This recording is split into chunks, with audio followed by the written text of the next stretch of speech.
how did you make that transition from criminal justice, you're going to go back and save the hood, to now a lot of your work is done in the tech world and the digital world?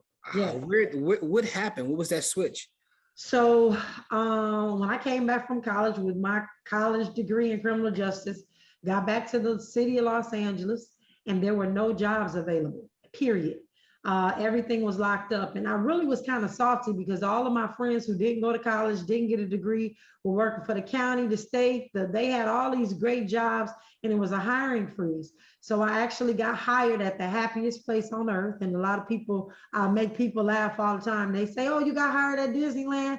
No, I got hired at the Department of Motor Vehicles, which was the worst job that you could ever have. And my personality in the DMV just didn't work out. I was always getting written up for being over familiar with customers because I would talk to people.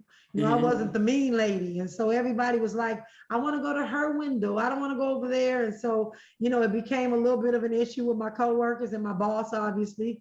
But long story short, I wound up after got pregnant with my daughter, which was my second child. I just really figured I could be at home and be broke and figure this thing out because I was living paycheck to paycheck. The state of California was paying us once a month. They weren't giving us any raises. We were all fighting for one position, which was the supervisor in the middle of the floor at this. And it was a rat race. So I decided at my daughter's baby shower that would be my last day at work. And I'm proud to say this year I have been an entrepreneur 25 years. My daughter turned 25 this year. And so I just, stayed at home, and I've done everything from network marketing to you name it. And I've tried it just to make ends meet. Well, not everything. I haven't been out on the corner. But I always make everything within reason. I always make the joke that if this don't get any better, I'm gonna hit that block.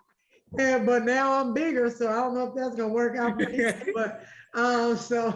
But anyways, no. So that being said, I wound up in financial services because again, I noticed all these folks on the corner trying to raise money for funerals, and I got sick and tired. And I said, well, what if we can educate our community on why they need life insurance? And I don't know about where you live, but in my hood, folks was running from the insurance man. When I grew up, they see the insurance man, just like the Jehovah's Witnesses, they would run in and slam the door.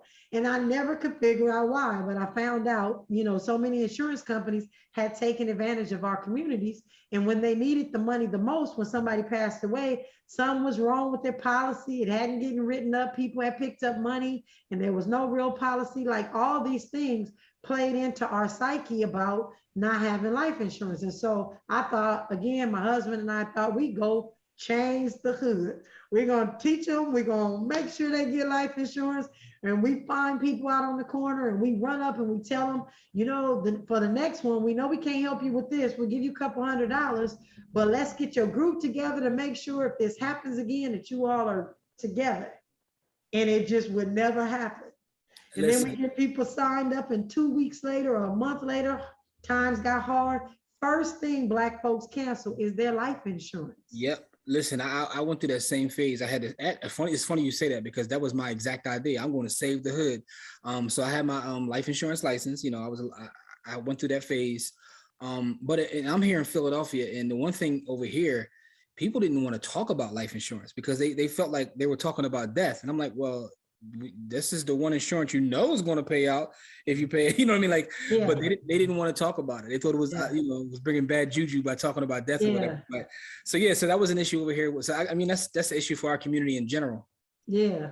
So it went a tad bit further because I said, okay, we're not talking about life insurance, or we get it and then they cancel it. And then your license, I get a charge back. Yep. And I'm like, this ain't, because I got to take care of my family. So let me start looking at these other products like not IULs, like 401ks and annuities and just some of these other products, and really start to take a deep dive to realize they were not designed for us to win.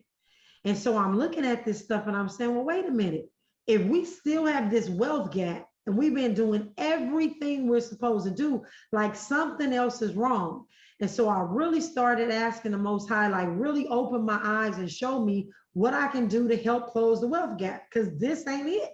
Going to work for 40 years and trying to just all these products and trying to figure out why there's no longer having any more pensions, and they're giving us these 401ks and now they're not matching us. They're just saying put it in, and then they're not I'm going to people's houses and they're not even opening up these statements to see that they have no retirement because they frivolously put it in the fund that's not doing anything.